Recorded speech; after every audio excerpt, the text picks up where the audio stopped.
relates to telling, a brand story when we're looking at, fairly complex topics, one of the learnings that I've had is pretty personal.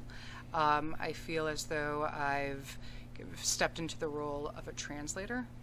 Over the last few years, my daughter's been speaking, a native language, Greek. And for me, it's forcing me to relearn that language and essentially become a little bit more simple in how I'm relaying information. And I see the same thing when we're starting to look at brand stories, especially in industries that are very complex. When we're talking to subject matter experts that are incredibly smart, but their expertise might be rather technical in nature.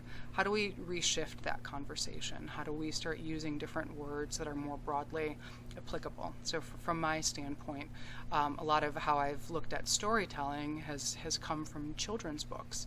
Well, how do we take very interesting concepts, but really simplify them as much as possible, so that as many people can understand them. And I think if we start looking at children's stories, there's beauty in them. There's a variety of characters that you end up falling in love with, and those are the things that you remember more so than advertising or brand materials.